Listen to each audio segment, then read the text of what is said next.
Mining companies don't often get the looking they deserve. Often tech companies dominate the news and investors ignore the mining industry. But how would companies like Tesla build their products if it weren't for the resources that mining companies provide? So if you are looking for a mining company, then look no further. Rio Tinto has you covered.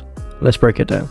Rio Tinto is a mining company that operates in 35 countries, operating in networks of mines, smelters and refineries, as well as sales offices, data centers and research and development labs. Having been founded in 1873 and still in operation today, that shows a lot for this company's competence and sustainability. Rio Tinto is engaged in the following materials: iron ore, which is the main material used for making steel, aluminium, copper, which is the main material used for wiring and electronics, borates. Now this is a bit of a weird one, but it's basically boron is what it is. You got lithium, which is a critical component in newer technologies like lithium batteries for these electric cars, diamonds, salt, and finally you have titanium dioxide. So as you can see, it's diverse into many different countries and different materials. Now with mining companies, it's important to know what commodities it mines and what the price of that commodity is at that time. Second to this, it's important to understand what the main customers of that company is, especially in times of geopolitical events, e.g. like right now for example. So as we can see from this graph, China is the largest customer. Now in a friendly world this is okay, as China is heavily advanced and is a growing country. However, in reality, China is a supporter of Russia, and this article states clearly that there is concern about this, where they highlight geopolitical events may change the buying habits of the company's largest customers. However, as it currently stands, China's sort of sitting on the fence. They are a communist country just like Russia is, however they will do what's in their best interest. China does not like NATO, but they do like the economic advantage that the West brings to them in terms of trade. If China was to get involved in the current conflicts, then Rio Tinto would have a choice to make, but either way, their shipping lines would be interrupted, no matter what decision they make. And secondly, you can see that iron ore brings in 66% of the money. Now with this, you need to follow the price of that commodity.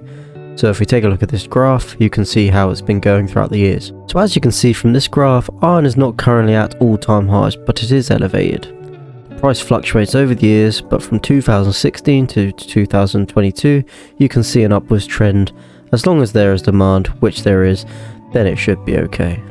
Alongside its well-established product range, this company also is heavily invested into innovation. Rio's innovation has brought things like autonomous trucks, autonomous trains, autonomous drills, ROVs, and robotic process automations. The automation improves safety and allows the mine to run 24/7, thus allowing it to extract and process more ore, which in turn increases the revenues. Now let's look at the financials. From a valuation standpoint, Rio is trading 14% undervalued, with its fair value being calculated at £68.82 and the current price being £59.19. Accompanying this, it has a good price to earnings ratio of 6.1x versus an industry of 7.5x and a market of 16.8x. Following this, the price to book ratio is 2.5x, with the industry being 1.6 and the market being 1.8, but they're all still lying in the green, so that's okay.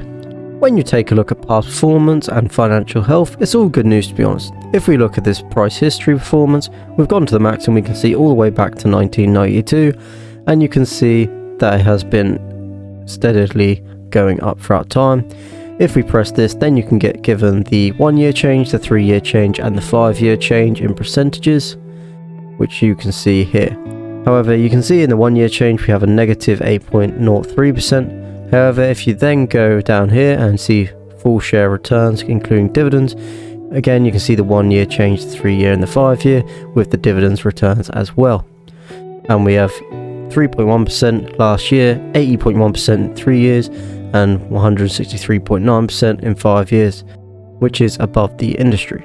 Rio's historical annual earnings growth has been 19.4%, and you can see by this graph, revenue, earnings, free cash flow and cash from operations have been growing in line with each other going forward, and operating expenses has remained flat. Accompanying this, you have Rio's current net profit margins of 33.2%, which are higher than last year's of 21.9%, so again you're seeing some growth there. The return on equity is considered high at 39.9% versus the industry of 18%, and the same story for the return on assets, with the company at 20.7% versus industry of 11.5%. The return on capital employed last year was 32.6%. This is an improvement over 3 years ago of 15.6%. The same improvements can be seen with financial health, with the short-term assets outweighing the short-term liabilities. They do not cover the long-term liabilities, however, but the long-term assets do outweigh the long-term liabilities. Going down to debt to equity history and turning on cash and equivalents, you can see that debt has been steadily declining, with the equity and now cash and equivalents exceeding the debt. The debt to equity ratio has been reduced from 38.4% to 21.5% over the past 5 years. The debt is well covered by operating cash flow, and they have free cash available as well. And this balance sheet shows you the cash and short-term investments of 15.3 billion and the debt there of 12.2 billion, so they can easily pay off their debt if need be, which is nice to see. Now, if you are looking for a dividend-paying company, then Rio has you covered with its large dividend. On Simply Wall Street it says 12.78%, if you go on Trading 212 it says 10.19%, and if Seeking Alpha it says 10.42%, either way it's high. If you buy within the next 7 days you will receive the upcoming dividend, so the ex-dividend date is March 10th, 2022. The current payout ratio is 60%, and you can see the stability and growth, so it has grown over the past 10 years, but there has been some volatility going forward. Again, with a company that fluctuates with commodity prices, this would be expected. So where is Rio Tinto heading? Well, according to 22 analysis on Simply Wall Street, it's not fucking good. I'm just going to show you because it's all fucking red. So what does this all mean? Well, if I had my crystal ball, I would tell you, but I don't, so I'll just give you my opinion. The way this analysis is done is just by using a line of best fit. Now, with so many variables a company has to navigate, I really don't put much trust into these predictions. I prefer to look at the financials year by year, studying the industry and looking at the data as and when we get it. And then I'll rebalance my positions as and when I need to. Warren Buffett says to invest in companies with good financials and that you can see being there for a long time. Well, we have some good financials so far. Let's look at some more metrics to get a better understanding, and then we'll make our conclusion. If we look on Trading 212, link in the description, the financial summary has some very good news for us. So we can see that revenues increased 42% to 63.5 billion, net income increased from 9.77 billion to 21.09 billion. The revenues reflect iron ore segment increase of 44% to 39.58 billion. The China segment increased to 40% to 36.31 billion. All of this was driven by an iron ore average price increase per tonne, which was 45% to $144 per metric tonne. So just looking at that little bit of data, you can see that has favourable market conditions going for it right now.